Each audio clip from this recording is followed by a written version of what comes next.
Les Jeux sont synonymes de gloire pour certains sportifs, mais pour d'autres, malheureusement, le chemin est difficile et l'avenir parfois incertain. Heureusement, des grandes entreprises comme la RATP donnent un petit coup de main, un petit coup de pouce aux athlètes. Reportage David Malarme.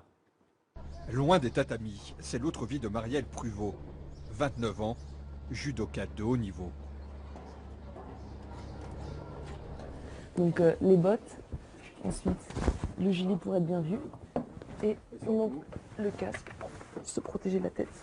Lorsqu'elle ne s'entraîne pas, la championne de France 2015 des moins de 63 kg est responsable de travaux dans le génie civil. Donc du coup là, la base vie, elle sera démontée quand? Là, ils sont encore en train de démonter, ils démontent le bungalow derrière. Ouais.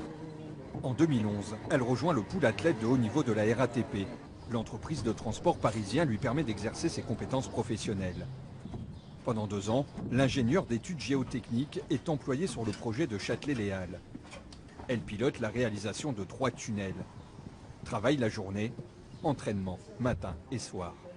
On peut être à très haut niveau et en même temps prévoir notre avenir, prévoir notre carrière, faire des études dans le supérieur, avoir des métiers qui nous passionnent.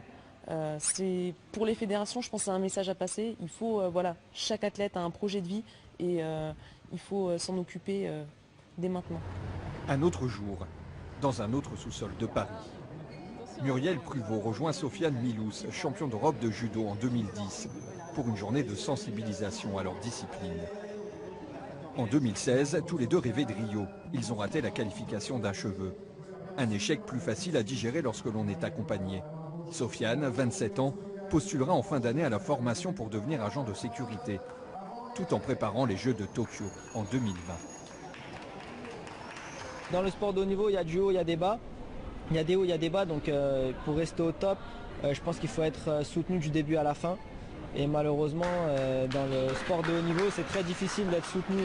On est souvent soutenu dans les moments de gloire.